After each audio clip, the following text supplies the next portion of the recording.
जय श्री कृष्ण। ओम नमो भगवते वासुदेवाय नमः। आप सुन रहे हैं पौराणिक अमृतवाणी द्वारा प्रसारित महाभारत कथा। कथा को सुनने के लिए हमारे चैनल को लाइक शेयर एंड सब्सक्राइब करें। ये आगे की कथा प्रारंभ करते हैं। श्री गणेशाय नमः। संक्षिप्त महाभारत अनुशासन पर्व। युधिष्ठिर को समझाने के लिए भीष्म जी के द्वारा गौतमी, ब्राह्मणी, व्याध, सर्प, मृत्यु और काल के संवाद का वर्णन। नारायणं नमस्कृत्य नरं चैव नरोत्तमं देवीं सरस्वतीं व्यासं ततो जय मुदीरयेत। अंतर्यामी नारायण स्वरूप भगवान श्री कृष्ण, उनके सखा नररत्न अर्जुन, उनकी लीला प्रकट करने वाली भगवती सरस्वती और उसके वक्ता भगवान व्यास को नमस्कार करके आसुरी संपत्तियों का नाश करके अंतःकरण पर विजय प्राप्त कराने वाले महाभारत ग्रंथ का पाठ करना चाहिए। युधिष्ठिर ने कहा, पितामह, आपने शांति प्राप्त करने के लिए अनेकों सूक्ष्म उपाय बतलाए, किंतु अभी मेरा हृदय शांत नहीं हुआ। बाणों से भरे हुए आपके शरीर तथा उसके गहरे घाव को देखकर मुझे जरा भी चैन नहीं मिलता। बार बार अपने पापों की ही याद आती है। पर्वत से गिरने वाले झरने की तरह आपके शरीर से रक्त की धारा बह रही है। आप खून से लथपथ हो रहे हैं और अपनी आंखों आपकी यह दुर्दशा देखकर मैं वर्षा काल के कमल की तरह गला जाता हूँ। मेरे ही कारण दूसरे दूसरे राजा भी अपने पुत्र बंधु बांधवों सहित मारे गए हैं। इससे बढ़कर दुख की बात और क्या हो सकती है। हो, मैंने ही आपके जीवन का अंत किया है और मेरे ही द्वारा अन्य सुहृदों का भी वध हुआ है।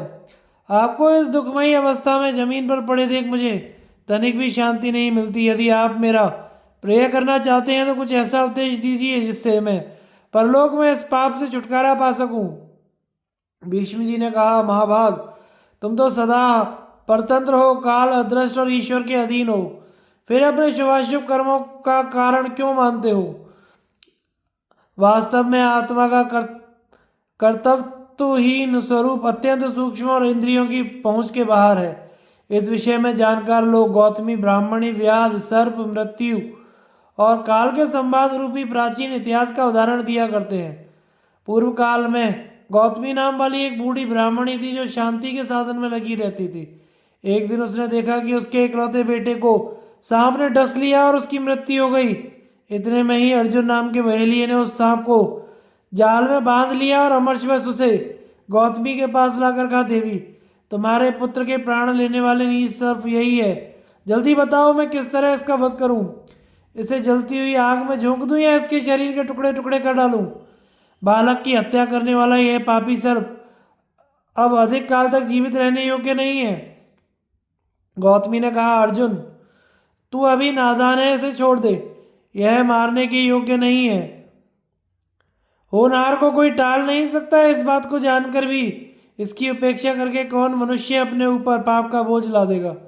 इसको मार डालने से मेरा पुत्र जीवित नहीं हो सकता और इसको जीवित छोड़ देने से भी कोई हानि नहीं होगी। फिर इस जीवित प्राणी की हत्या करके कौन अगाध नरक में पड़े। व्याध ने कहा, देवी, मैं जानता हूँ बड़े बूढ़े लोग किसी भी प्राणी को कष्ट में पड़ा देखकर इसी तरह दुखी हो जाते हैं। यह उपदेश तो स्वस्थ पुरुष के लिए है। मेरा मन खिन्न हो रहा है, अतः मैं इस नीच सर्प को अवश्य मार डालूंगा। तुम भी इसके मारे जाने पर अपने पुत्र का शोक त्याग देना। गौतमी ने कहा, मुझ जैसे लोगों को पुत्र शोक की पीड़ा नहीं सताती। सज्जन पुरुष सदा धर्म में ही लगे रहते हैं। इस बालक की मृत्यु इसी तरह होने वाली थी, इसलिए मैं सर्प को मारने में असहमत हूँ। तू भी कोमलता का बर्ताव कर और इस सर्प के अपराध को क्षमा करके इसे छोड़ दे। व्याध ने कहा, महाभागे, शत्रु को मारने में ही लाभ है। गौतमी बोली, अर्जुनक, शत्रु को कैद करके उसे मार डालने से क्या लाभ। उसको छुटकारा ना देने से किस कामना की सिद्धि हो जाती है। क्या कारण है कि मैं सर्प के अपराध को क्षमा ना करूं तथा किस लिए मोक्ष प्राप्ति के प्रयत्न से वंचित रहूं। व्याध ने कहा, गौतमी, इस एक सांप से बहुतेरे मनुष्यों के जीवन की रक्षा करना है, क्योंकि यदि यह जीवित रहा तो बहुतों को काटेगा। अनेकों की जान लेकर एक जीव की रक्षा करना कदापि उचित नहीं है। धर्म को जानने वाले पुरुष अपराधी को त्याग देते हैं, इसलिए तुम भी इस पापी सांप को मार डालो। भीष्म जी कहते हैं, युधिष्ठिर, व्याध के बार बार उकसाने पर भी महाभाग गौतमी ने जब सर्प को मारने का विचार ना किया तो बंधन से पीड़ित होकर धीरे धीरे सांस लेता हुआ वह सांप बड़ी कठिनाई से अपने को संभाल कर मनुष्य की वाणी में बोला, हो नादान अर्जुनक, इसमें मेरा क्या दोष, मैं तो पराधीन हूँ। मृत्यु ने मुझे प्रेरित किया है, उसी के कहने से मैंने इस बालक को डसा है, क्रोध करके या अपनी इच्छा से नहीं। यदि इसमें कुछ अपराध है तो वह मेरा नहीं, मृत्यु का है। व्याध ने कहा, ओ सर्प, यद्यपि तूने दूसरे के अधीन होकर यह पाप किया है, तथापि तू भी इसमें कारण तो है ही, इसलिए तेरा भी अपराध है, तो तुझे भी मार डालना चाहिए। सांप ने कहा, जैसे दंड और चक्र आदि मिट्टी का बर्तन बनाने में कारण होते हुए भी कुम्हार के अधीन है, इसलिए स्वतंत्र नहीं माने जाते, इसी प्रकार मैं भी मृत्यु के अधीन हूँ, अतः तूने मुझ पर जो अपराध लगाया है वह ठीक नहीं है। व्याध ने कहा, तू अपराध के कारण या कर्ता ना भी हो तो भी बालक की मृत्यु तो तुम्हारे ही कारण हुई है, इसलिए मैं तुझे वध्य समझता हूँ। नीच तू बाल हत्यारा और क्रूर है, वध के योग्य होकर भी अपने को बेकसूर साबित करने के लिए क्यों बहुत बातें बना रहा है। सांप ने कहा, व्याध, जैसे जजमान के यहाँ ऋत्विज लोग अग्नि में आहुति डालते हैं किंतु उसका फल उन्हें नहीं मिलता, इसी प्रकार इस अपराध का दंड मुझे नहीं मिलना चाहिए, क्योंकि वास्तव में मृत्यु ही अपराधी है। भीष्म जी कहते हैं, राजन, मृत्यु की प्रेरणा से बालक को डसने वाला सांप जब इस तरह अपनी सफाई दे रहा था, उसी समय मृत्यु ने आकर इस प्रकार कहना आरंभ किया, सर्प, काल की प्रेरणा से मैंने तुझे प्रेरित किया था, इसलिए इस बालक के विनाश में ना तो मैं कारण हूँ ना तू ही है। जैसे हवा बादलों को इधर उधर उड़ा कर ले जाती है, उसी प्रकार मैं काल के वश में हूँ। सात्विक, राजस, तामस जितने भी भाव हैं वे सब काल की प्रेरणा से प्राणियों को प्राप्त होते हैं। पृथ्वी अथवा स्वर्ग लोक में जितने भी स्थावर जंगम पदार्थ हैं सभी काल के अधीन है। यह सारा जगत ही काल का अनुसरण करने वाला है। संसार में जितने प्रकार के प्रवृत्ति और निवृत्ति धर्म हैं तथा उनके फल हैं वे सब काल के वश में है। इस बात को जानकर भी तू मुझे दोष क्यों दे रहा है? यदि ऐसी स्थिति में मुझ पर दोषारोपण हो सकता है तो तू भी निर्दोष नहीं है। सर्प ने कहा, मृत्यु, मैं तो ना तुम्हें दोषी मानता हूं ना निर्दोष। मेरा कहना इतना ही है कि तूने मुझे बालक को काटने के लिए प्रेरित किया था। इस विषय में काल का भी दोष है या नहीं इसकी जांच मुझे नहीं करनी और जांच करने का मुझे कोई अधिकार भी नहीं है, परंतु मेरे ऊपर जो दोष लगाया गया है उसका निवारण तो मुझे जैसे भी हो करना ही चाहिए। मेरा मतलब यह नहीं है कि मेरे बदले मृत्यु का दोष साबित हो जाए। तदनंतर सर्प ने अर्जुन से कहा, अब तो तूने मृत्यु की बात सुन ली, मैं सर्वथा निर्दोष हूं, अतः मुझे बंधन में बांधकर व्यर्थ कष्ट ना दे। व्याध ने कहा, सर्प, मैंने तेरी और मृत्यु की भी बात सुनी, इससे तेरी निर्दोषता सिद्ध नहीं होती। इस बालक के विनाश में तुम दोनों ही कारण होते, मैं दोनों को ही अपराधी मानता हूं, किसी को भी निरपराध नहीं मानता। सज्जनों को दुख में डालने वाले इस क्रूर एवं दुरात्मा मृत्यु को धिक्कार है।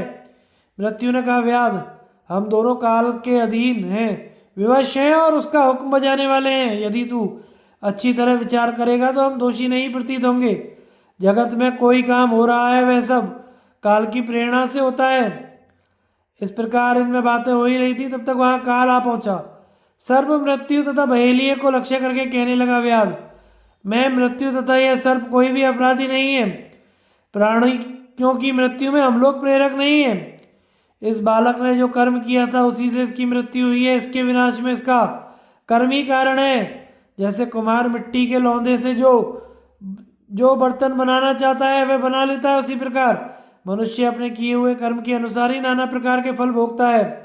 जिस प्रकार धूप और छाया दोनों सदा एक दूसरे से मिले रहते हैं, उसी तरह कर्म और कर्ता भी एक दूसरे से संबद्ध होते हैं। इस प्रकार विचार करने से मैं, तू, मृत्यु, सर्प अथवा यह बूढ़ी ब्राह्मणी कोई भी बालक की मृत्यु में कारण नहीं है। यह शिशु स्वयं ही अपनी मृत्यु में कारण है। काल के इस प्रकार कहने पर गौतमी ब्राह्मणी को यह निश्चय हो गया कि मनुष्य को अपने कर्म के अनुसार ही फल मिलता है। अतः उसने अर्जुनक से कहा, व्याध, सचमुच इस बालक के मरण में काल, सर्प या मृत्यु कारण नहीं है, यह अपने कर्म से ही मरा है। तू सांप को छोड़ दे और काल, मृत्यु भी अपने अपने स्थान को चले जाएं। भीष्म कहते हैं, तदनंतर काल, मृत्यु और सर्प जैसे आए थे वैसे ही चले गए और अर्जुनक तथा गौतमी ब्राह्मणी का भी शोक दूर हो गया। युधिष्ठिर, इस उपाख्यान को सुनकर तुम शांति धारण करो, शोक में ना पड़ो। सब मनुष्य अपने अपने कर्मों के अनुसार मिलने वाले लोकों में ही जाते हैं। तुमने या दुर्योधन ने कुछ नहीं किया, यह काल की ही सारी करतूत है। उसी ने समस्त राजाओं का संहार किया है। वैशंपायन जी कहते हैं, भीष्म की यह बात सुनकर महातेजस्वी धर्मज्ञ राजा युधिष्ठिर की चिंता दूर हो गई तथा वे पुनः धर्म विषयक प्रश्न करने लगे। अतिथि सत्कार के विषय में सुदर्शन का उपाख्यान। युधिष्ठिर ने पूछा, पिता में क्या किसी गृहस्थ ने धर्म का आश्रय लेकर मृत्यु पर विजय पाई है? भीष्म ने कहा, एक गृहस्थ ने जिस प्रकार धर्म का आश्रय लेकर मृत्यु पर विजय प्राप्त की है उस विषय में एक प्राचीन इतिहास का उदाहरण दिया जाता है। प्रजापति मनु का एक पुत्र हुआ जिसका नाम था इक्ष्वाकु। राजा इक्ष्वाकु सूर्य के समान तेजस्वी थे। उन्होंने 100 पुत्रों को जन्म दिया। उनमें से 10वें पुत्र का नाम दशाश्व था, जो महिष्मती नगरी में राज्य करता था। वह बड़ा ही धर्मात्मा सत्य पराक्रमी था। उसका पुत्र भी बड़ा धर्मात्मा था। वह इस भूमंडल पर राजा मदिराश्व के नाम से प्रसिद्ध हुआ। मदिराश्व से द्युतिमान का जन्म हुआ, जो महान तेजस्वी था। उसके विश्वविख्यात सुवीर नाम का पुत्र हुआ। सुवीर से दुर्जय, दुर्जय से दुर्योधन का जन्म हुआ, जो अश्विनी कुमार के समान कांतिमान था। वह समस्त राजर्षियों में श्रेष्ठ समझा जाता था। उसका पराक्रम इंद्र के समान था। संग्राम में कभी पीछे पैर नहीं हटाता था। उसके राज्य में इंद्र भली भांति वर्षा करते थे। उसका सारा राज्य और नगर नाना प्रकार के रत्न, पशु, धन, धान्य से परिपूर्ण था। उसके राष्ट्र में कोई दुखी, रोगी या दुर्बल मनुष्य नहीं था। राजा दुर्योधन अत्यंत उदार, मृदुभाषी, किसी में के भी दोष ना देखने वाला, जितेंद्रिय, धर्मात्मा, कोमल स्वभाव वाला पराक्रमी था। वह कभी अपनी झूठी प्रशंसा नहीं करता था। समय समय पर यज्ञों का अनुष्ठान करता, सत्य बोलता, दान देता और किसी का भी अपमान नहीं करता था। वह वेद वेदांगों का पारंगत विद्वान था। एक बार देवनदी नर्मदा उस पुरुष सिंह पर आसक्त होकर उसकी पत्नी बन गई। दुर्योधन ने उसके गर्भ से एक कमल लोचना कन्या उत्पन्न की, जिसका नाम था सुदर्शना। वह नाम के अनुसार ही रूप में भी सुदर्शना थी। उसके पहले संसार में वैसी सुंदरी स्त्री नहीं उत्पन्न हुई थी। राजकुमारी सुदर्शना पर साक्षात अग्निदेव आसक्त हो गए। उन्होंने ब्राह्मण का रूप धारण करके राजा से उस कन्या को मांगा। राजा ने कन्या के शुल्क के रूप में भगवान अग्नि से वरदान मांगा, अग्निदेव, आपको इस नगर की रक्षा के लिए सदा इसके समीप रहना होगा। अग्नि ने एवं वस्तु कहकर राजा की प्रार्थना स्वीकार कर ली। तब से आज तक महिष्मती नगरी के समीप अग्निदेव की उपस्थिति रहती है। दक्षिण दिशा की विजय करते समय सहदेव ने भी उनका दर्शन किया था। तदनंतर राजा दुर्योधन ने कन्या को वस्त्र आभूषणों से विभूषित कर उसे अग्निदेव को समर्पित कर दिया और अग्नि ने वैदिक विधि के अनुसार सुदर्शना को अपनी पत्नी बनाया। उसका रूप, स्वभाव, उत्तम कुल, शरीर का गठन, शोभा देखकर अग्निदेव बहुत प्रसन्न हुए। उन्होंने उसमें गर्भाधान करने का विचार किया। कुछ काल के पश्चात उसके गर्भ से एक पुत्र हुआ, जिसका नाम सुदर्शन रखा गया। वह रूप में पूर्ण चंद्रमा के समान मनोहर था और उसे बचपन में ही सनातन पर ब्रह्म का ज्ञान हो गया था। उन दिनों राजा निरक के पितामह ओगवाल इस पृथ्वी पर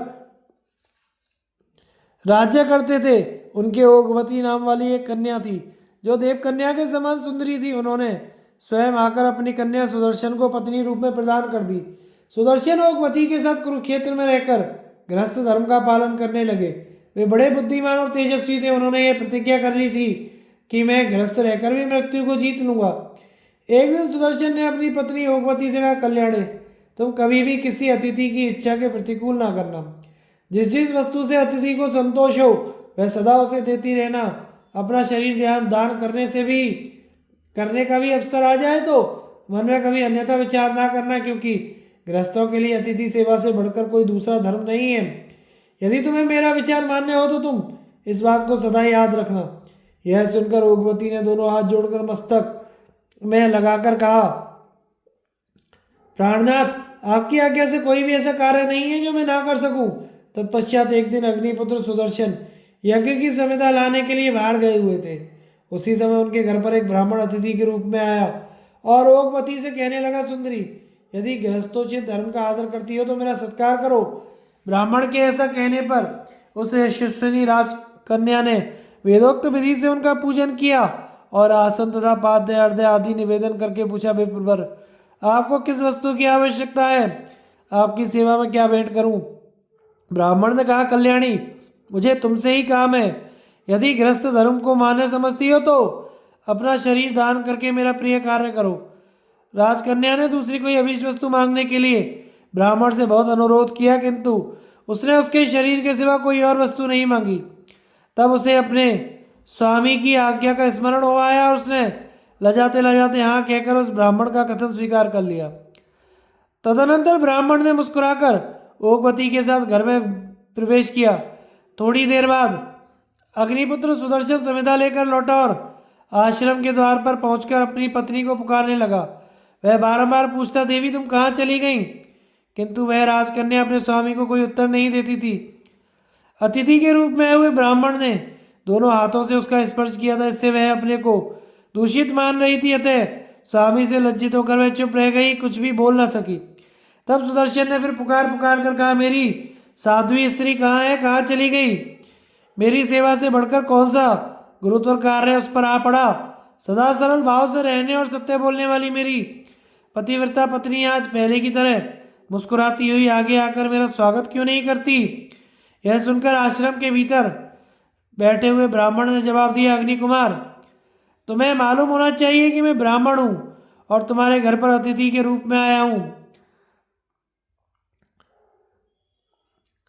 तुम्हारी स्त्री ने अतिथि सत्कार के द्वारा मेरी इच्छा पूर्ण करने का वचन दिया है, तब मैंने ऐसे ही वर्ण किया है। इसी के अनुसार यह सुमुखी मेरी सेवा में उपस्थित हुई है। अतएव तुम्हें जो उचित प्रतीत हो वही करो। परंतु सुदर्शन मनवाणी नेत्र और क्रिया से भी ईर्ष्या और क्रोध का त्याग कर चुके थे। वे हंसते हंसते बोले, विप्रवर, आप अपनी इच्छा पूर्ण कीजिए, इससे मुझे बड़ी प्रसन्नता है, क्योंकि घर पर आए हुए अतिथि का पूजन करना गृहस्थ के लिए सबसे बड़ा धर्म है। जिस गृहस्थ के घर पर आया हुआ अतिथि पूजित होकर जाता है, उसके लिए उससे बढ़कर कोई धर्म नहीं बताया गया है। मेरे प्राण, मेरी स्त्री, मेरे पास जो कुछ धन दौलत है, वह सब अतिथि के लिए न्यौछावर है। ऐसा मैंने व्रत ले रखा है। पृथ्वी, वायु, आकाश, जल, तेज, बुद्धि, आत्मा, मन, काल और दिशाएं, ये 10 देवता प्राणियों के शरीर में रहकर सदा ही उनके पाप पुण्य पर दृष्टि रखते हैं।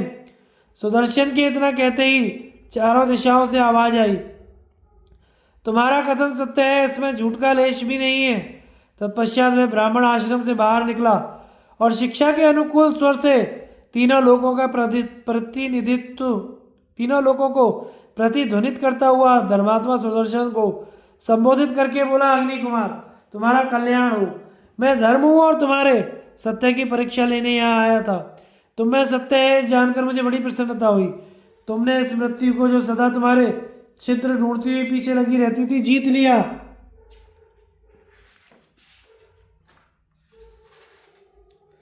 तुम्हारे जैसे धैर्य से पराजित होकर मृत्यु तुम्हारे अधीन हो गई है। नरश्रेष्ठ, तुम्हारी स्त्री बड़ी पतिव्रता और साध्वी है।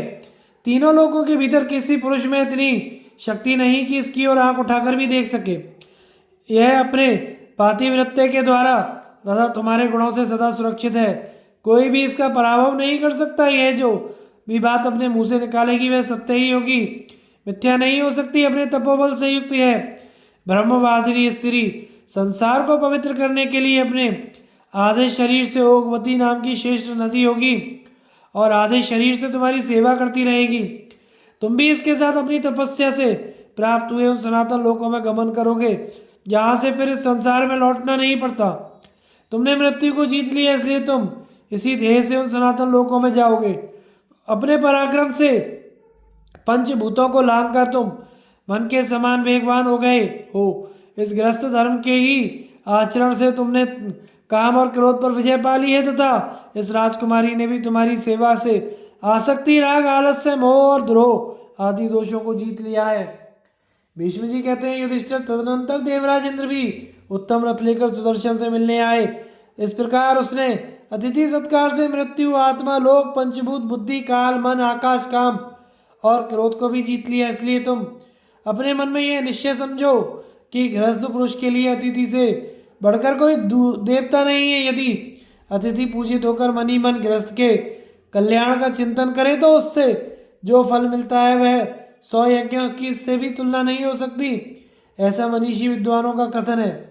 जो गृहस्थ सुपात्र और सुशील अतिथि के आने पर उसका सत्कार नहीं करता, वह अतिथि उस गृहस्थ को अपना पाप देकर उसका पुण्य लेकर चला जाता है। बेटा, तुम्हारे प्रश्न के अनुसार पूर्व काल में एक गृहस्थ ने जिस प्रकार मृत्यु पर विजय पाई थी वह उत्तम उपाख्यान मैंने तुमसे कहा। जो विद्वान प्रतिदिन सुदर्शन के इस चरित्र को कहकर सुनाता है वह पुण्य लोकों को प्राप्त होता है।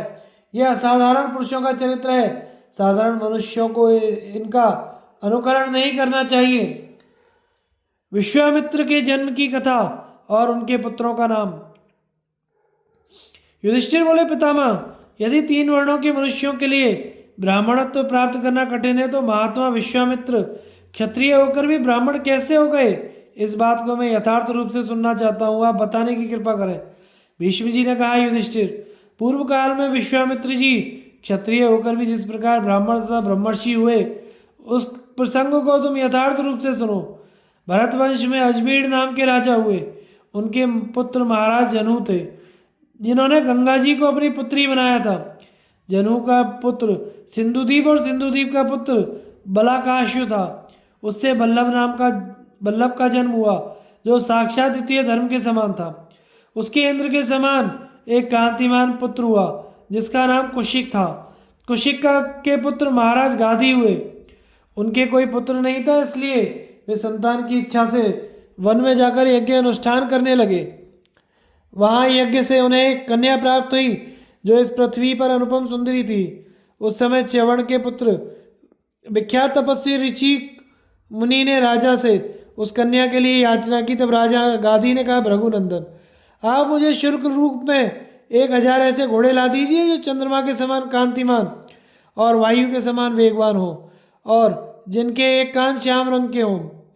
यह सुनकर च्यवन पुत्र ऋषि कुमार ने जल के स्वामी अदिति नंदन वरुण के पास जाकर कहा, देवश्रेष्ठ, मैं आपसे श्याम रंग के एक कान वाले चंद्रमा के समान कांतिमान तथा वायु के समान वेगवान 1000 घोड़ों की भिक्षा मांगता हूँ। वरुण ने कहा, बहुत अच्छा, आपकी जहाँ इच्छा होगी वहीं इस तरह के घोड़े प्रकट हो जाएंगे। तत्पश्चात ऋषिक ने एक स्थान पर आकर उन घोड़ों का चिंतन किया। उसके चिंतन करते ही चंद्रमा के समान कांति में 1000 घोड़े गंगा के जल से प्रकट हो गए। गंगा के वह उत्तम तट कन्नौज के पास ही है। वह स्थान आज भी लोगों में अश्वतीर्थ के नाम से प्रसिद्ध है। तदनंतर ऋषिक ने प्रसन्न होकर वे घोड़े राजा गाधी को कन्या के शुल्क के रूप में अर्पण कर दिए। यह देखकर राजा को बड़ा आश्चर्य हुआ। उन्होंने शाप के भय से अपनी कन्या को वस्त्र आभूषणों से अलंकृत करके उसका ऋषिक मुनि के साथ ब्याह कर दिया। ब्रह्मर्षि ने उस कन्या का विधिवत पाणी ग्रहण किया, तब वह कन्या भी उन्हें पति रूप में पाकर बहुत प्रसन्न हुई। सत्यवती के प्रताप से ऋषिक मुनि को बड़ा संतोष हुआ। उन्होंने उसे वरदान देने की इच्छा प्रकट की। राजकन्या वह सारा समाचार अपनी माता से कहा। यह सुनकर उसकी माता बोली, बेटी, तुम्हारे पति को मुझ पर भी कृपा करनी चाहिए। उनसे कहो कि वे मुझे भी पुत्र प्रदान करें, क्योंकि उनकी तपस्या बहुत बड़ी है। वे सब कुछ करने में समर्थ हैं। माता की आज्ञा पाकर सत्यवती तुरंत पति के पास गई और उसकी कही हुई बात उनसे निवेदन कर दी। उसकी माता का अभिप्राय जानकर ऋषिक ने सत्यवती से कहा, प्रिय, मेरी कृपा से तुम्हारी माता को भी शीघ्र ही एक गुणवान पुत्र की प्राप्ति होगी। तुम्हारा प्रेम पूर्ण अनुरोध निष्फल नहीं जाएगा। तुम्हारे गर्भ से एक गुणी पुत्र उत्पन्न होगा, जिससे हमारी वंश परंपरा चलेगी।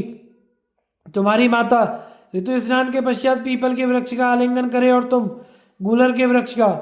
इससे तुम दोनों को पुत्र प्राप्ति होगी। तुम लोगों के लिए मैंने ये 2 मंत्रपूत चरु तैयार किए हैं। इनमें से एक को तुम खा लेना, दूसरे को अपनी माँ को दे देना। ऐसा करने से तुम दोनों के ही पुत्र होंगे। यह सुनकर सत्यवती को बड़ा हर्ष हुआ। उसने ऋषिक मुनि की कही हुई सारी बातें अपनी माता को सुना दी और उन दोनों चरुओं की भी चर्चा की। तब उसकी माता ने कहा, बेटी, तुम्हारे स्वामी की ने मंत्र से अभिमंत्रित करके जो चरु तुम्हारे लिए दे दिया है वह मुझे दे दो और मेरा तुम ले लो। इस प्रकार हम लोग वृक्षों की भी अदल बदल कर लें। मैं तुम्हारी माँ हूँ, यदि मेरी बात मानने योग्य समझो तो ऐसा ही करो। इस प्रकार बातचीत करके उन दोनों माँ बेटी ने ऐसा ही किया। उन दोनों का गर्भ रह गया। महर्षि ऋषिक ने जब गर्भवती सत्यवती की ओर दृष्टिपात किया तो उनके मन में बड़ा खेद हुआ। वे उससे कहने लगे, शुभे, जान पड़ता है कि तुम लोगों ने चरु और वृक्षों को बदल कर उनका उपयोग किया है।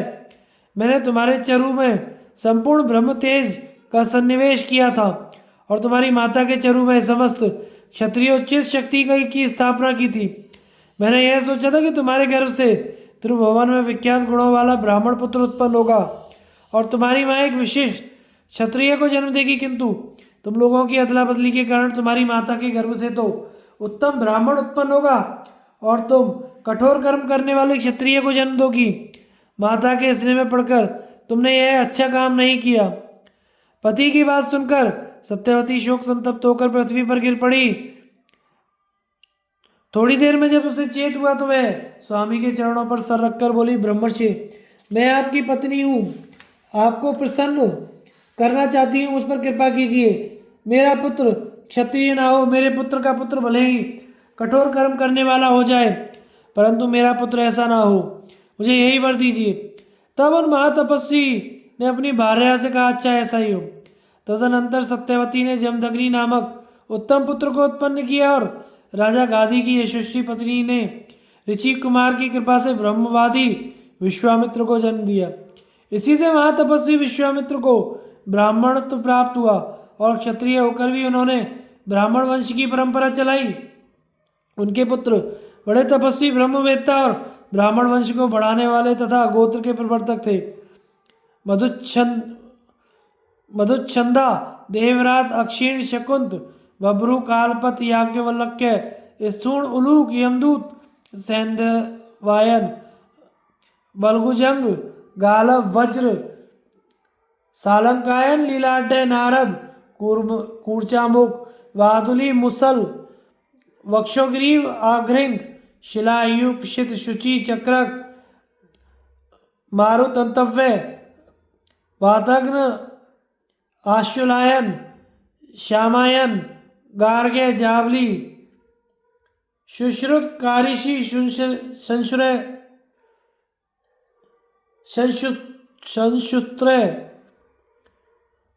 मार्दमर्षि, हिरण्याक्ष, जंगारी, बाभ्र, वायणी, भूति, विभूति, सूत, सुरकृत, अराली, नाचिक, चांपे, उज्जैन, नवतंतु, बकनक, सेयन, यति, अंबोरू, चारुमत्य, शिरीषि, गार्धवी, ऊर्जयोनि, उदापेक्षी और नारदी, ये सब ऋषि विश्वामित्र के पुत्र थे तथा विश्वामित्र यद्यपि क्षत्रिय थे तथापि ऋषि मुनि ने उनमें ब्रह्मतेज का आदान किया था। युधिष्ठिर, इस प्रकार मैंने तुमसे सोम, सूर्य और अग्नि के समान तेजस्वी विश्वामित्र के जन्म की कथा का यथार्थ रूप से बतला दी है।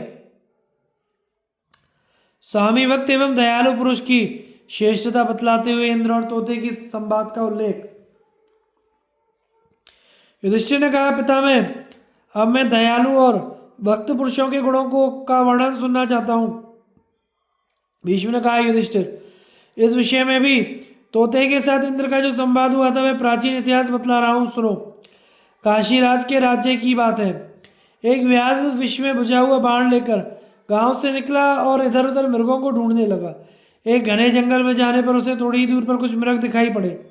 उसने उन मृगों को लक्ष्य करके बाण चलाया, किंतु निशाना चूक जाने से वह बाण एक महान वृक्ष में धंस गया और उसका तीक्ष्ण विष सारे वृक्ष में फैल गया।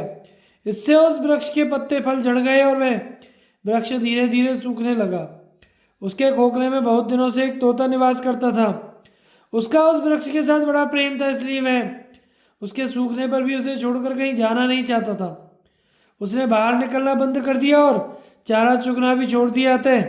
अब उससे बोला तक नहीं जाता था। इस प्रकार वह धर्मात्मा शुक कृतज्ञतावश उस वृक्ष के साथ अपने शरीर को भी सुखाने लगा। उसकी उदारता, धैर्य, अलौकिक चेष्टा और सुख दुख में समान वृत्ति देखकर इंद्र को बड़ा आश्चर्य हुआ। फिर उन्होंने यह सोचकर मन को समझाया कि इसमें कोई आश्चर्य की बात नहीं है, क्योंकि सब जगह सब प्राणियों में तरह तरह की बातें देखने में आती हैं। तदनंतर इंद्र पृथ्वी पर उतरे और ब्राह्मण का रूप धारण करके उस पक्षी से बोले, पक्षियों में श्रेष्ठ शुक, मैं एक बात पूछता हूँ, तुम इस वृक्ष को छोड़ क्यों नहीं देते? इंद्र के इस प्रकार पूछने पर तोते ने मस्तक झुकाकर नमस्कार किया और कहा, देवराज, आपका स्वागत है। मैंने अपने तपोबल से आपको पहचान लिया है। उसकी बात सुनकर इंद्र ने मन ही मन कहा, वाह, क्या अद्भुत विज्ञान है। फिर उन्होंने वृक्ष के प्रति उसके प्रेम का कारण पूछते हुए कहा, शुक, इस वृक्ष पर ना पत्ते हैं ना फल, और अब ना इसके ऊपर कोई पक्षी ही रहता है। जब इतना बड़ा जंगल पड़ा हुआ है तो तुम इस सूखे वृक्ष पर किस लिए रहते हो? यहाँ और भी तो बहुत से वृक्ष हैं जिनके खोखले पत्तों से ढके हुए हैं, जो देखने में सुंदर हैं, हरे भरे हैं, तथा जिनके ऊपर खाने के लिए काफ़ी फल फूल मौजूद हैं। इस वृक्ष की आयु समाप्त हो गई है, अब इसमें फलने फूलने की शक्ति नहीं रही। यदि यह निस्सार और श्रीहीन को चला है, अतः अपनी बुद्धि से सोच विचार कर झूठे पेड़ को त्याग दो, इस ठूठे पेड़ को त्याग दो। भीष्म जी कहते हैं, धर्मात्मा शुक ने इंद्र की बात सुनकर लंबी सांस छोड़ते हुए दीन वाणी में कहा, देवराज, मैंने इस वृक्ष पर जन्म लिया और यहीं रहकर अच्छे अच्छे गुण सीखे हैं। इसने अपने बालक के समान मेरी रक्षा की है और शत्रुओं के आक्रमण से बचाया है, इसलिए इस वृक्ष पर मेरी बड़ी भक्ति है।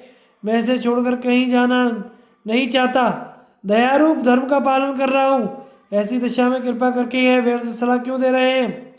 साधु पुरुष के लिए दूसरों पर दया करना ही सबसे महान धर्म बतलाया गया है। सहस्त्राक्ष, जब देवताओं को धर्म के विषय में संदेह होता है तो वे उसके समाधान के लिए आपसे ही पूछते हैं। इसलिए आपको देवताओं का राजा बनाया गया है। आप मुझे इस वृक्ष को त्यागने के लिए ना कहिए, क्योंकि जब यह हर तरह से समर्थ था उस समय तो मैंने इसी के सारे जीवन धारण किया। अब जब यह शक्तिहीन हो गया तो मैं इसे छोड़कर चल दूं, यह कैसे हो सकता है? तोते की वाणी सुनकर इंद्र को बड़ी प्रसन्नता हुई। उन्होंने उसकी दयालुता से संतुष्ट होकर कहा कि तुम कोई वर मांगो। तोते की कोमल वाणी सुनकर इंद्र को बड़ी प्रसन्नता हुई। उन्होंने उसकी दयालुता से संतुष्ट होकर कहा, तुम मुझसे कोई वर मांगो। तब शुक ने कहा, यह वृक्ष पहले की तरह हरा भरा हो जाए। उसकी भक्ति और शील स्वभाव देखकर इंद्र को भी प्रसन्नता हुई। उन्होंने तुरंत ही अमृत की वर्षा करके उस वृक्ष को सींच दिया। फिर तो उसमें नए नए पत्ते, फल, मनोहर शाखाएं निकल आईं।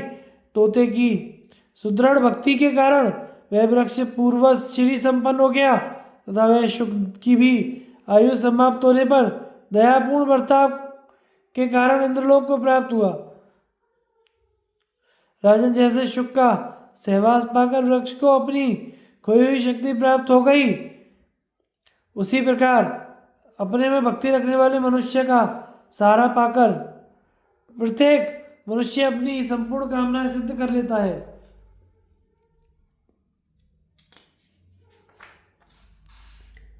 भाग्य की अपेक्षा पुरुषार्थ की श्रेष्ठता।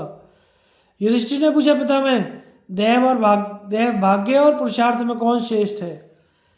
भीष्म जी ने कहा, युधिष्ठिर, इस विषय में वशिष्ठ और ब्रह्मा जी के संवाद रूप एक प्राचीन इतिहास का उदाहरण दिया जाता है। पूर्व काल में महर्षि वशिष्ठ ने लोक पितामह ब्रह्मा जी से पूछा, भगवान, प्रारब्ध और मनुष्य के प्रयत्न में किसकी श्रेष्ठता है?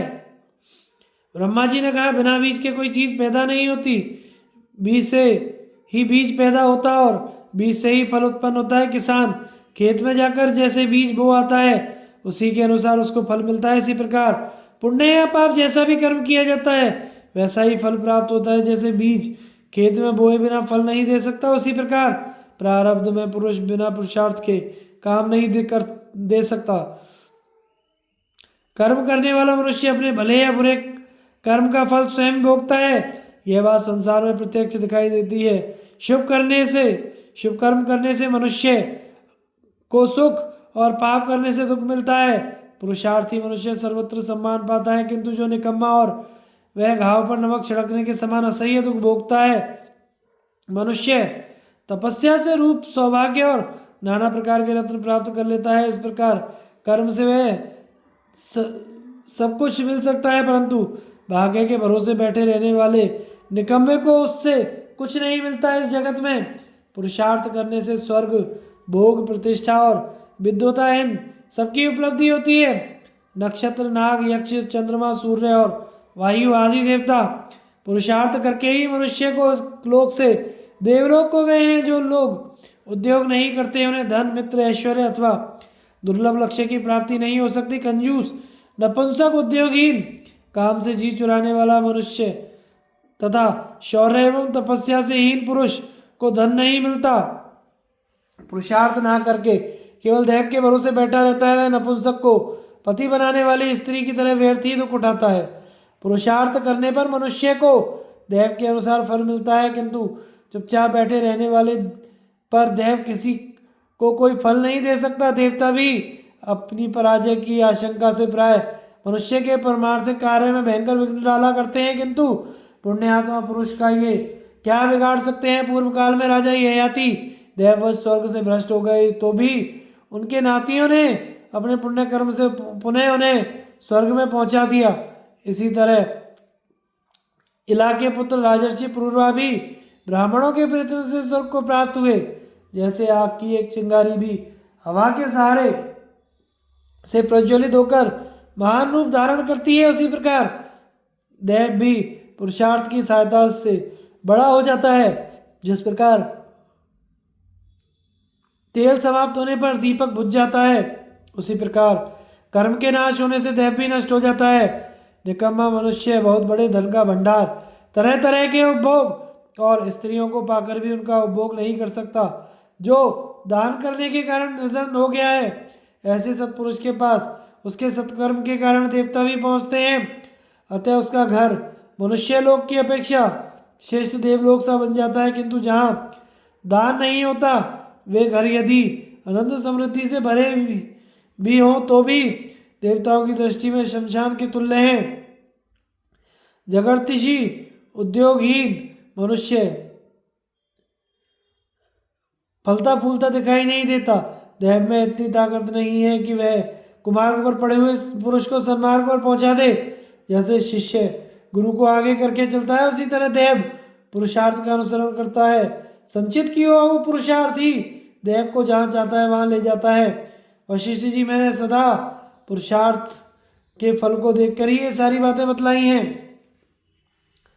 कर्मों के फल का वर्णन तथा श्रेष्ठ ब्राह्मणों की प्रशंसा। युधिष्ठिर ने पूछा, पितामह, अब संपूर्ण शुभ कर्मों के फलों का वर्णन कीजिए। भीष्म ने कहा, भारत, तुम जो कुछ पूछ रहे हो यह ऋषियों के लिए भी रहस्य का विषय है, किंतु तुम्हें बतला रहा हूँ, सुनो। मरने के बाद जिस पुरुष को जैसी गति मिलती है उसका भी वर्णन करता हूँ। मनुष्य जिस अवस्था में जो शुभ या अशुभ कर्म करता है, उस दूसरा जन्म धारण करने पर उसकी अवस्था उस कर्म का फल भोगती है। 5 इंद्रियों से किए जाने वाले कर्म का कभी नाश नहीं होता। इसलिए मनुष्य को उचित है कि यदि कोई अतिथि घर पर आ जाए तो उसको प्रसन्नता की दृष्टि से देखे, उसकी सेवा में मन लगावे, मीठी बोली बोलकर उसे संतुष्ट करे। जब वह जाने लगे तो उसके पीछे पीछे दूर तक जाए और जब तक वह रहे उसके स्वागत सत्कार में लगा रहे। यह 5 काम करना गृहस्थ के लिए पंच दक्षिण यज्ञ कहलाता है। जो थके मांदे अपरिचित पथिक को प्रसन्नता पूर्वक अन्न दान करता है, उसे महान पुण्य फल की प्राप्ति होती है। जो अतिथि की पूजा के लिए आसन, पैर धोने का को जल, दीपक, अन्न और ठहरने के लिए स्थान देता है, उसका भी वह अतिथि सत्कार पंच दक्षिण यज्ञ कहलाता है। जो लोग कोई व्रत धारण करके चबूतरे पर सोते हैं, उन्हें दूसरे जन्म में उत्तम घर और शैया की आदि की प्राप्ति होती है। नियम पूर्वक चीर और वलकल धारण करने वाले को वस्त्र तथा आभूषण प्राप्त होते हैं। योग और तपस्या में प्रवृत्त रहने वालों को उत्तम उत्तम वाहनों की प्राप्ति होती है। अग्नि की उपासना करने वाले राजा की शक्ति बढ़ती है। जो अपना सर नीचे करके लटकाता है, उसे पानी में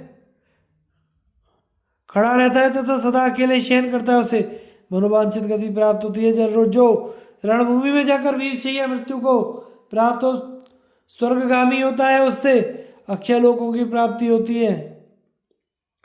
दान से धन मिलता है, मौन व्रत से अवलंबन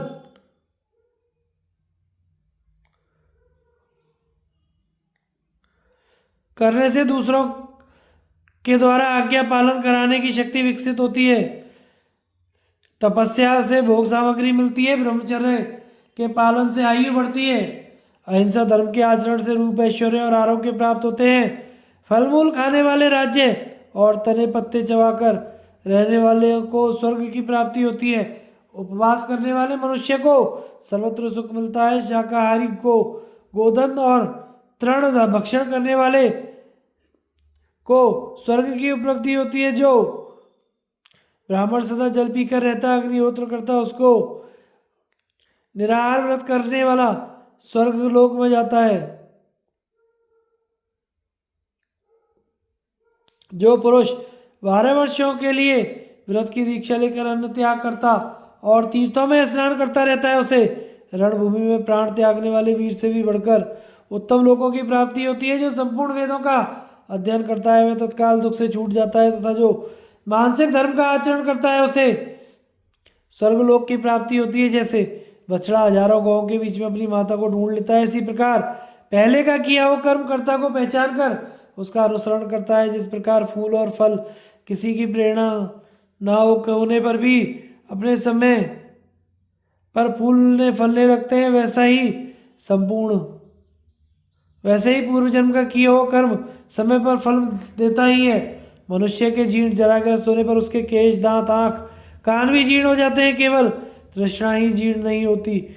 मनुष्य जिस कार्य के से पिता को प्रसन्न करता है उससे प्रजापति भी प्रसन्न होते हैं। जिस कर्म से माता को संतुष्ट करता है उससे पृथ्वी की पूजा हो जाती है।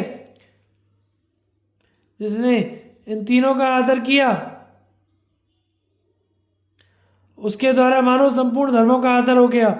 जिसने इनका अनादर किया उसकी संपूर्ण यज्ञादि क्रियाएं निष्फल हो जाती हैं। इस प्रकार शुभाशुभ फल प्राप्ति के संबंध में मुनि पर व्यास जी ने जो कुछ बतलाया है वह सब मैंने तुम्हें सुना दिया। अब और क्या सुनना चाहते हो? पितामह जगत में पूजनीय कौन है? आप किनको नमस्कार करते हैं, किनकी स्पृहा रखते हैं? बड़ी से बड़ी आपत्ति में पड़ने पर आप किनको स्मरण करते हैं तथा इस लोक और परलोक में हितकारक कार्य क्या है, ये सारी बातें मुझे बताने की कृपा कीजिए। भीष्म जी ने कहा, युधिष्ठिर, जिनके कुल में बच्चे से लेकर बूढ़े तक परंपरागत धार्मिक कार्य का भार संभालते हैं तथा उसके लिए मन में कभी भी दुख नहीं मानते, ऐसे लोगों को मैं स्पृहा करता हूँ।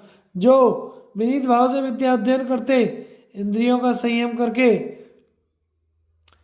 मीठी मीठी बातें करते हैं, जो शास्त्र के विद्वान, सदाचारी, अक्षर तत्व के ज्ञाता और सत्पुरुष हैं, उनके मुंह से वेद के समान गंभीर और कल्याणमयी मनोहर वाणी सुनाई देती है। यदि राजा उन महात्माओं की बातें सुने तो वे उसे इहलोक और परलोक में भी सुख पहुंचाने वाले मिलेंगे।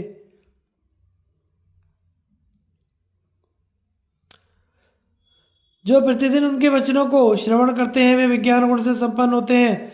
ऐसे साधु पुरुष हों तथा उनके श्रोताओं की मुझे सदा चाह बनी रहती है। जो लोग पवित्र भाव से ब्राह्मणों की तृप्ति के लिए उन्हें अच्छे ढंग से बनाए हुए शुद्ध और स्वादिष्ट अन्न परोसते हैं वे भी मेरे बड़े प्रिय हैं। बेटा, कुलीन, धर्मात्मा, तपस्वी और विद्वान ब्राह्मण होने की बात कौन कहे? यदि मैं साधारण ब्राह्मण भी होता तो अपने को धन्य समझता है। इस संसार में तुमसे बढ़कर मेरा प्रिय कोई नहीं है, किंतु ब्राह्मण मुझे तुमसे भी अधिक प्रिय है, क्योंकि और तो क्या, अपने पितामह सुहृदों को भी मैंने कभी ब्राह्मणों से अधिक प्रिय नहीं समझा। मेरे द्वारा ब्राह्मणों का कभी भी किंचित अपकार नहीं होता। मैंने मन, वाणी, कर्म से ब्राह्मणों का जो थोड़ा बहुत उपकार किया है उसी के प्रभाव से आज वाणशैया पर रहने पर भी मुझे पीड़ा नहीं होती। लोग मुझे ब्राह्मणों का भक्त कहते हैं, इससे मुझे बड़ा संतोष साबित होता है। ब्राह्मणों की सेवा ही सबसे बढ़कर पवित्र कार्य है। ब्राह्मणों की सेवा में रहने से पुरुषों को जिन निर्मल और पवित्र लोगों की प्राप्ति होती है उनको मैं यहीं से देख रहा हूँ। अब शीघ्र ही मुझे भी अनंत काल के लिए उन लोगों में जाना है। युधिष्ठिर, जैसे स्त्रियों के लिए पति की सेवा संसार में सबसे अधिक सबसे बड़ा धर्म है, पति ही उनका देवता तथा वह परम गति माना गया है। उसी प्रकार क्षत्रिय के लिए ब्राह्मण की सेवा ही परम धर्म तथा ब्राह्मण ही देवता और परम गति है। क्षत्रिय 100 वर्ष की अवस्था का और ब्राह्मण 10 वर्ष की अवस्था का हो तो भी उन दोनों को परस्पर पुत्र और पिता के समान समझना चाहिए। उनमें ब्राह्मण पिता है और क्षत्रिय पुत्र, अतः ब्राह्मणों के पुत्र की रक्षा, गुरु की भांति उपासना तथा अग्नि की भांति परिचर्या करनी चाहिए। सरल, सत्यवादी और समस्त प्राणियों के हित में लगे रहने वाले श्रेष्ठ ब्राह्मणों की सदा ही सेवा करनी चाहिए। युधिष्ठिर, तुम्हें हमेशा इस बात की ओर दृष्टि रखनी चाहिए कि ब्राह्मणों के घर में जीवन निर्वाह के लिए आवश्यक सामग्री मौजूद है या नहीं। गीदड़ और वानर की कथा। ब्राह्मण को प्रतिज्ञा करके ना देने और उसका धन लेने से रोष। युधिष्ठिर ने पूछा, पिता में जो लोग ब्राह्मणों को दान देने की प्रतिज्ञा करके फिर मोहवश नहीं देते, उनकी क्या गति होती है? विष्णु जी ने कहा, बेटा, जो देने की प्रतिज्ञा करके भी नहीं देता वह जीवन भर जो कुछ होम दान तथा तप आदि पुण्य कर्म करता है वह सब नष्ट हो जाता है। धर्मशास्त्र के विद्वानों का कहना है, एक दिन 1000 श्यामकर्ण गुणों का दान करने पर प्रतिज्ञा भंग के पाप से छुटकारा मिलता है। इस विषय में सियार और बानर के संवाद रूप एक प्राचीन इतिहास का दृष्टांत दिया जाता है। पूर्व काल की बात है, एक सियार और एक बानर एक स्थान पर मिले। वे दोनों पूर्व जन्म में मनुष्य और परस्पर मित्र थे। दूसरी योनि में इन्हें सियार और बानर की योनि में जन्म लेना पड़ा था। सियार ने मरघट में मुर्दे को खाता देख वानर ने पूर्व जन्म का स्मरण करके पूछा, भैया, तुमने पूर्व जन्म में कौन सा भयंकर पाप किया था जिसके कारण तुम्हें मरघट में घृणा के योग्य सड़ा हुआ मुर्दा खाना पड़ता है? सियार ने जवाब दिया, मैंने ब्राह्मण को दान देने की प्रतिज्ञा करके नहीं किया, इसी पाप के कारण मुझे इस पाप योनि में जन्म लेना पड़ा है। अच्छा, अब तुम बताओ, तुमने ऐसा क्या पाप किया जिससे वानर हो गए? वानर बोला, मैं सदा ब्राह्मणों का फल चुराकर खा जाया करता था, इसी पाप से वानर हुआ। अतः विज्ञ पुरुष को कभी ब्राह्मण का धन नहीं लेना चाहिए, उनके साथ कभी विवाद नहीं करना चाहिए, और यदि उन्हें दान देने की प्रतिज्ञा की गई हो तो अवश्य दे डालना चाहिए। भीष्म जी कहते हैं, युधिष्ठिर, इसलिए किसी ब्राह्मण के धन का अपहरण नहीं करना चाहिए। यदि ब्राह्मण से कोई अपराध हो भी जाए तो उसे क्षमा कर देना चाहिए। दरिद्र अथवा दीन होने पर भी किसी ब्राह्मण का अपमान नहीं करना चाहिए। पहले तो उन्हें किसी बात की आशा नहीं देनी चाहिए, और यदि दे दी तो पूरी करनी चाहिए, क्योंकि पहले की दी हुई आशा के भंग होने पर ब्राह्मण क्रोध में भरकर जिसकी ओर देखता है उसे ही उसी प्रकार भस्म कर डालता है जैसे घास फूस को आग। किंतु वही ब्राह्मण जब आशा पूर्ति से संतुष्ट होकर आशीर्वाद देता है तो वह दाता के लिए औषध के समान हो जाती है, तथा उसके पुत्र पौत्र बंधु बांधव पशु मंत्री नगर और देश का कल्याण करके उन्हें शक्तिशाली बनाता है। इस पृथ्वी पर सहस्त्रों किरणों वाले सूर्यदेव के प्रचंड तेज की भांति ब्राह्मण का तेज भी देखने में आता है। इसलिए जो उत्तम योनि में जन्म लेता है उसे ब्राह्मण आदि को देने की प्रतिज्ञा की हुई वस्तु दे डालनी चाहिए। यदि इस लोक में ब्राह्मण को दान देने से देवता और पितर तृप्त होते हैं, इसलिए विद्वान पुरुष ब्राह्मणों को अवश्य दान दे। ब्राह्मण महान तीर्थ माने जाते हैं, वे किसी भी समय घर पर आ जाएं तो बिना किसी सत्कार के उन्हें जाने नहीं देना चाहिए। शूद्र को उपदेश देने से अनर्थ की प्राप्ति और एक शूद्र और मुनि की कथा। युधिष्ठिर ने पूछा, दादाजी, यदि कोई मनुष्य सौहार्दवश किसी नीच जाति के पुरुष को उपदेश दे दे तो उसे दोष लगेगा या नहीं? इस बात को यथार्थ रूप से सुनना चाहता हूँ। धर्म की गति बड़ी सूक्ष्म है। भीष्म जी ने कहा, बेटा, किसी नीच जाति के मनुष्य को उपदेश नहीं देना चाहिए, क्योंकि इससे उपदेश देने वाले को महादोष की प्राप्ति बतलाई जाती है। इस विषय में यह दृष्टांत सुनो जो दुख में पड़े हुए एक नीच जाति के पुरुष को उपदेश देने से संबंध रखता है। हिमालय के निकट एक बड़ा ही सुंदर और पवित्र आश्रम है जहाँ सिद्ध और चारण विचरा करते थे। उनके आसपास सदा वन फूलों से भरा रहता था। उस आश्रम में व्रत और नियमों का पालन करने वाले बहुत से तेजस्वी और तपस्वी ब्राह्मण थे। वहाँ सब और वेद मंत्रों की ध्वनि गूंजी रहती थी। अनेकों बाल खल्य ऋषि तथा सन्यासी आश्रम की शोभा बढ़ा रहे थे। एक दिन वहां एक शूद्र बड़े उत्साह से आया। आश्रमवासी मुनियों ने उसका बड़ा आदर किया। तदनंतर उसे तप करने की इच्छा हुई। तब उसने कुलपति के दोनों चरणों को स्पर्श करके कहा, द्विजवर, मैं आपकी कृपा से धर्म का उपदेश सुनना चाहता हूँ। इसके लिए आप हमें विधिवत संन्यास की शिक्षा दें। मैं वर्णों में नीच शूद्र हूँ तथा आपकी शरण में आया हूँ। आप मुझ पर प्रसन्न हुई। कुलपति ने कहा, बेटा, शूद्र को संन्यास धारण करने का अधिकार नहीं है, तो तुम सन्यासी के वेश में यहाँ नहीं रह सकते। यदि तुम्हारा यहीं रहने का विचार हो तो रहो, किंतु उच्च वर्णों की सेवा किया करो। सेवा से तुम्हें अत्यंत उत्तम लोगों की प्राप्ति होगी, इसमें तनिक भी संदेह नहीं है। कुलपति के कहने पर शूद्र सोचने लगा कि अब मुझे क्या करना चाहिए। शूद्र के लिए शास्त्र का ऐसा ही विधान हो तो भी मैं वही करूँगा जो मेरे मन को प्रिय जान पड़ता है।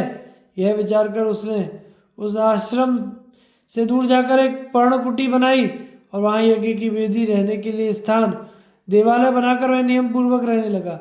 वह प्रतिदिन नियम पूर्वक स्नान करता और देवालय में जाकर देवता की पूजा, बलि और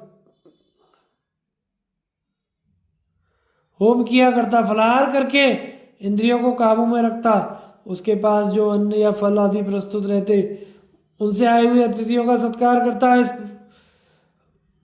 इस नियम का पालन करते हुए उस शूद्र मुनि को बहुत समय बीत गया। एक दिन मुनि सत्संग की दृष्टि से उस आश्रम पर पधारे। शूद्र ने विधिवत स्वागत सत्कार करके उन्हें संतुष्ट किया। तब से वे परम तेजस्वी धर्मात्मा ऋषि उस शूद्र से मिलने के लिए वहां अनेकों बार आए। एक बार शूद्र ने उन तपस्वी मुनि से कहा, मुने, मैं अपने पितरों का श्राद्ध करना चाहता हूँ, कृपया करके इस कार्य को संपन्न करा दीजिए। मुनि ने बहुत अच्छा कहकर उसकी प्रार्थना स्वीकार कर ली। तब शूद्र ने ऋषि को पाते निवेदन किया और जंगल से कुछ आसन, चटाई और अन्न आदि श्राद्धोपयोगी सामान एकत्रित किया। फिर उन तपस्वी मुनि के आदेशानुसार बुद्धिमान शूद्र ने कुश, अर्धय और हव्य कव्य आदि समर्पण करने की संपूर्ण विधि का पालन किया। इस प्रकार जब श्राद्ध कार्य समाप्त हो गया तो वे मुनि उससे विदा लेकर चले गए और शूद्र धर्म मार्ग में स्थित हो गया। तदनंतर दीर्घ काल तक तपस्या करके उस शूद्र ने वन में ही प्राण त्याग किया और अपने पुण्य के प्रभाव से वह एक राजवंश में महान तेजस्वी बालक के रूप में उत्पन्न हुआ। इस प्रकार उन तपस्वी मुनि ने भी समय अनुसार मृत्यु को प्राप्त होकर उसी राजवंश में पुरोहित के घर में जन्म धारण किया। इस तरह वह शूद्र और वे मुनि एक ही स्थान पर उत्पन्न हुए, साथ ही साथ बढ़े और अनेक विद्याओं में प्रवीण हुए। ऋषि ने वेद, कल्प और ज्योतिष शास्त्र में पूर्ण पांडित्य प्राप्त किया तथा सांख्य शास्त्र पर भी उनका बड़ा अनुराग था। कुछ दिनों बाद बूढ़े राजा का देहावसान हो गया। तब प्रजा ने उस राजकुमार को राजतिलक कर दिया। राजा होने पर उसने पुरोहित के घर में उत्पन्न हुए ऋषि को ही अपना पुरोहित बनाया। उन्हें हर काम में आगे रखकर वह धर्म पूर्वक प्रजा का पालन करता हुआ बड़े सुख से रहने लगा। पुरोहित जी प्रतिदिन राजा के सामने जब जब पुण्यावाचन तथा कोई धार्मिक कार्य करते तो राजा उन्हें देखकर मुस्कुराता या ठठाकर हंस पड़ता। पुरोहित ने राजा के इस व्यवहार को अनेकों बार लक्ष्य किया। जब उसने बराबर अपना उसे उपहास करता पाया तो उसके मन में बड़ा खेद हुआ। एक दिन उन्होंने एकांत में राजा से मिलकर कहा, राजन, यदि आप मुझ पर प्रसन्न हो तो मैं एक वर मांगना चाहता हूँ, किंतु पहले आप प्रतिज्ञा करें, मैं जो कुछ पूछूंगा उसका सही सही उत्तर देंगे। राजा ने कहा, हाँ हाँ, यदि जानता होऊंगा तो अवश्य उत्तर दूंगा। तब पुरोहित ने कहा, प्रतिदिन देखता हूँ जब पुण्यवाचन या कोई और धार्मिक कृत्य अथवा शांति, होम आदि कार्य में प्रवृत्त होता हूँ तो आप मेरी ओर देखकर हंसा करते हैं। इसका क्या कारण है? आप यूं ही नहीं हंसते, इसका जरूर कोई ना कोई कारण होगा, उसे ठीक ठीक बतलाइए, मैं सुनने के लिए बहुत उत्सुक हूँ। राजा ने कहा, विप्रवर, मैं पूर्व जन्म में शूद्र था और आप एक महान तपस्वी ब्राह्मण थे। उस समय आपने मुझ पर कृपा करके बड़े प्रेम से मुझे श्राद्ध विषयक उपदेश किया था। आसन आसन कुश और अव्यय कव्य की विधि बताई थी। उसी कर्म दोष के कारण आप इस जन्म में पुरोहित हुए हैं और मुझे राजा होने का सौभाग्य प्राप्त हुआ है। मेरे लाभ के लिए उपदेश करने का फल आपको इस रूप में मिला, यह सोचकर मुझे हंसी आती है। आपका अपमान करने के लिए मैं उपहास नहीं करता, क्योंकि आप मेरे गुरु हैं। आपको जो अपनी तपस्या के विपरीत फल भोगना पड़ा, उसको याद करके मुझे खेद और संताप हुआ करता है। मुझे आपके पूर्व जन्म की स्मृति बनी हुई है, इसी से आपकी ओर देखकर हंसता था। आपकी उतनी बड़ी तपस्या केवल मुझे उपदेश देने के कारण नष्ट हो गई। इसलिए अब पुरोहित का काम छोड़कर ऐसा प्रयत्न कीजिए जिससे अगले जन्म में आपको इससे भी नीच योनि में ना जाना पड़े। भीष्म जी कहते हैं, इस प्रकार राजा ने जब पुरोहित को जाने की आज्ञा दी तो उन्होंने सारा धन जमीन जायदाद ब्राह्मणों को दान कर दी तथा विद्वान ब्राह्मणों द्वारा बताए अनुसार कठोर व्रत का पालन करते हुए अनेकों तीर्थों में स्नान किया और ब्राह्मणों को गौ तथा अन्य प्रकार के दान देकर अपने अंतःकरण को पवित्र कर लिया। तत्पश्चात मन को वश में करके वे अपने पूर्व जन्म के ही आश्रम पर गए और वहाँ कठोर तपस्या करने लगे। तब के प्रभाव से उन्होंने परम सिद्धि प्राप्त कर ली और उस आश्रम के रहने वाले अन्य ऋषियों के भी वे सम्मानजन बन गए। युधिष्ठिर यद्यपि पूर्व जन्म में वे महान ऋषि थे तो भी शूद्र को उपदेश देने के कारण बड़े कष्ट में पड़ गए। अतः ब्राह्मण को किसी नीच वर्ण के मनुष्य के प्रति उपदेश नहीं करना चाहिए। ब्राह्मण, क्षत्रिय और वैश्य ये तीन वर्ण द्विज कहलाते हैं। इनके बीच में उपदेश करने से ब्राह्मण दोष का भागी नहीं होता। अतः धर्म पालन की इच्छा रखने वाले विद्वान पुरुष को खूब सोच समझकर उपदेश करना चाहिए। रोजगार की दृष्टि से उपदेश देने वाले मनुष्य अपने ही धर्म की हानि करता है। जब कोई प्रश्न करे तो अच्छी तरह सोच विचार कर एक सिद्धांत स्थिर करके उसका उत्तर देना चाहिए तथा उपदेश ऐसा करना चाहिए जिससे धर्म की पुष्टि हो। राजन, उपदेश के संबंध में ये सारी बातें मैंने तुम्हें बताई। नीच को उपदेश देने से महान क्लेश का सामना करना पड़ता है, इसलिए उसे उपदेश देना उचित नहीं है। युधिष्ठिर के विविध प्रश्नों का उत्तर तथा दान के लिए उत्तम पात्र का लक्षण। युधिष्ठिर ने पूछा, पितामह, लोक यात्रा का भली भांति निर्वाह करने की इच्छा रखने वाले मनुष्य को क्या करना चाहिए, कैसा स्वभाव बनाकर लोक में जीवन यापन करना चाहिए। भीष्म जी ने कहा, बेटा, शरीर से 3, वाणी से 4, मन से 3, इस तरह कुल 10 प्रकार के कर्मों का त्याग कर देना चाहिए। हिंसा, चोरी और परस्त्री गमन, ये 3 शरीर से होने वाले पाप हैं। इनका सर्वथा परित्याग करना उचित है।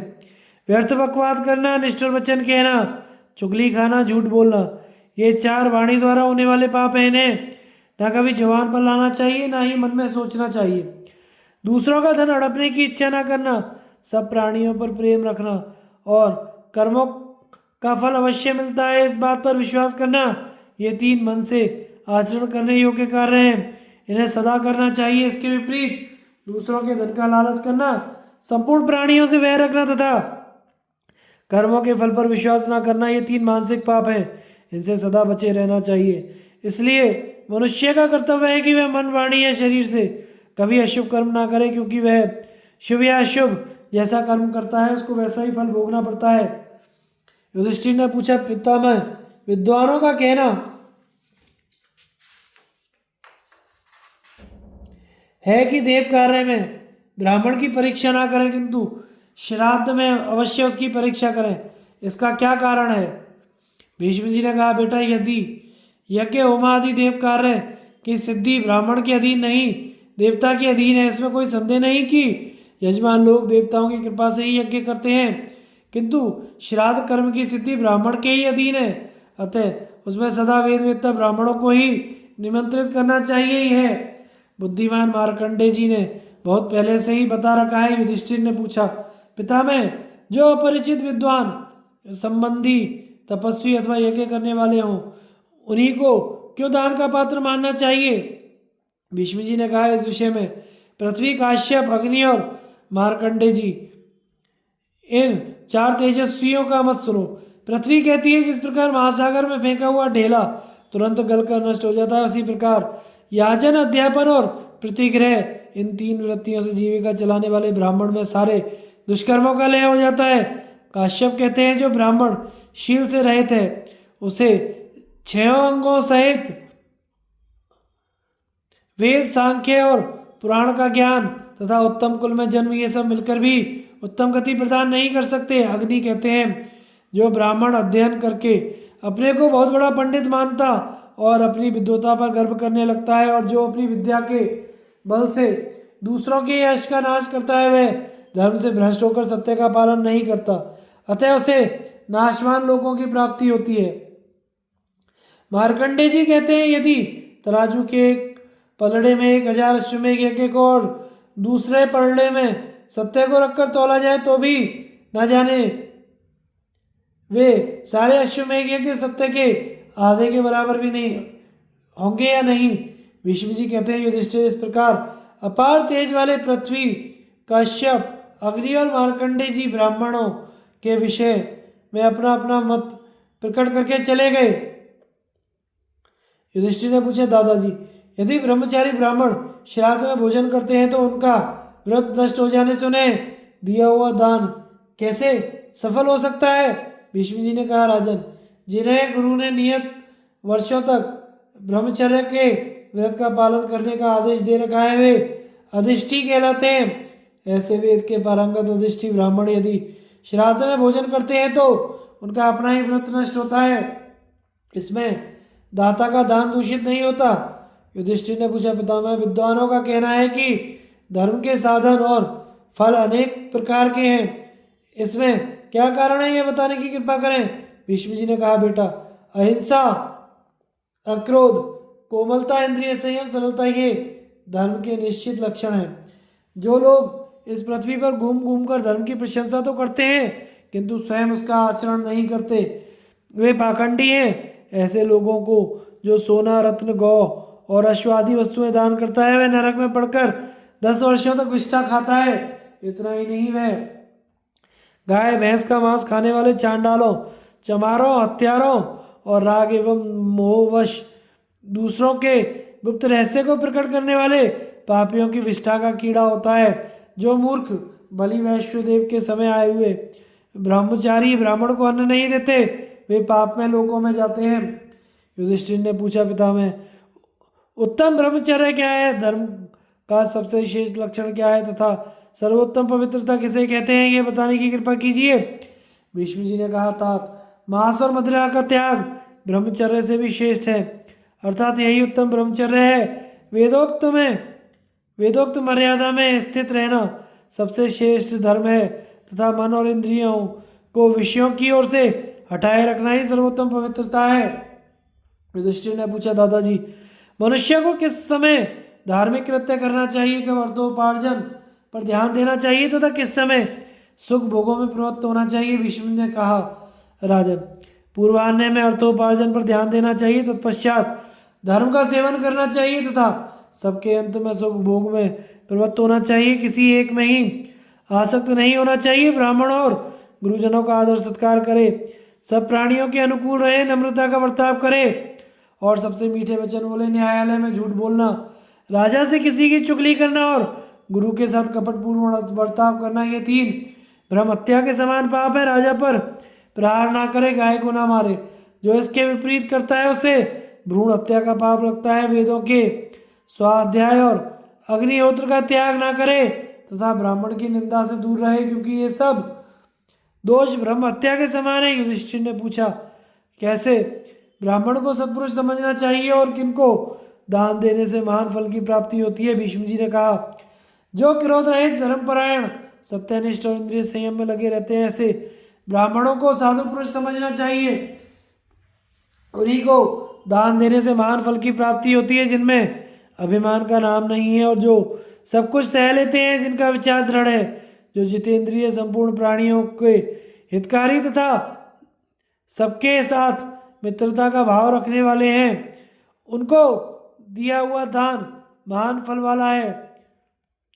जो निर्लोभ, पवित्र, विद्वान, संकोची, सत्यवादी और अपने कर्तव्य का पालन करने वाले हैं, उनको दान देने से भी महान फल की प्राप्ति होती है। जो ब्राह्मण अंगों सहित चारों वेदों का अध्ययन करता और ब्राह्मणोचित 6 कर्मों अध्ययन, अध्यापन, यजन, याजन और दान प्रतिग्रह में प्रवृत्त रहता है, उसे ऋषि लोग दान का उत्तम पात्र मानते हैं। ऊपर बताए हुए गुणों से युक्त ब्राह्मण को दिया हुआ दान महान फल देने वाला होता है। गुणवान पुरुष को दान देने से दाता को 1000 गुना फल मिलता है। यदि उत्तम बुद्धि, शास्त्र की विद्वता, सदाचार और सुशीलता आदि उत्तम गुणों से संपन्न एक ब्राह्मण भी यदि दान स्वीकार कर ले तो वह दाता के संपूर्ण कुल का उद्धार कर देता है। ऐसे गुणवान पुरुष को गौ, घोड़ा, अन्न, धन तथा दूसरे दूसरे पदार्थ का दान करना चाहिए। ऐसा करने से मनुष्य को मरने के बाद पश्चाताप नहीं करना पड़ता। एक भी उत्तम ब्राह्मण सारे कुल को तार सकता है। यदि वह उपयुक्त गुणों से युक्त हो तब तो कहना ही क्या है। अतः सुपात्र की खोज करनी चाहिए। सत्पुरुषों द्वारा सम्मानित गुणवान ब्राह्मण यदि कहीं दूर भी सुनाई पड़े तो उसे वहां से अपने यहाँ बुलाना चाहिए और उसका अच्छी तरह पूजन और सत्कार करना चाहिए। श्राद्ध में भोजन कराने योग्य ब्राह्मणों के विषय में स्मृतियों में इस प्रकार उल्लेख मिलता है। कर्मनिष्ठा तपोनिष्ठा पंचाग्नि ब्राह्मणचारिण है, पितृमात्र पराश्चैव ब्राह्मणा श्राद्ध संपद तथा व्रतस्थमपि दौहित्रम श्राद्धे यत्नेन भोजित। तात्पर्य है कि क्रियानिष्ठ तपस्वी, पंचाग्नि का सेवन करने वाले ब्रह्मचारी तथा माता पिता के भक्त ये 5 प्रकार के ब्राह्मण श्राद्ध की संपत्ति हैं। इन्हें भोजन कराने से श्राद्ध कर्म का पूर्णतया संपादन होता है तथा अपनी कन्या का बेटा ब्रह्मचारी हो तो भी यत्नपूर्वक उसे श्राद्ध में भोजन कराना चाहिए। ऐसा करने से श्राद्ध कर्ता पुण्य का भागी होता है। केवल श्राद्ध में ही ऐसी छूट दी गई है। श्राद्ध के अतिरिक्त और किसी कर्म में ब्रह्मचारी को लोभ आदि दिखाकर उसे उसके व्रत का भंग करता है तो उसे दोष का भागी होना पड़ता है और अपने किए हुए दान का भी पूरा पूरा फल नहीं मिलता। इसलिए शास्त्र में लिखा है कि मनसा पात्र मुद्दिश्य जल मध्य जलम क्षिपेत दाता तत्फल मापनोति प्रतिग्रह न दोष भाग। अर्थात यदि किसी सुपात्र ब्रह्मचारी को दान देना हो तो उसका मन में ध्यान करें और उसे दान देने के उद्देश्य से हाथ में संकल्प का जल लेकर उसको जल में ही छोड़ दें। इससे दाता को दान का फल मिल जाता है और दान लेने वाले दोष का भागी नहीं होना पड़ता। यह बात सत्पात्र का आदर करने के लिए बतलाई गई है नीलकंठी के आधार पर। आगे की कथा का प्रसारण हम अगले भाग में करेंगे। हमारे चैनल को लाइक, शेयर, सब्सक्राइब करें। धन्यवाद।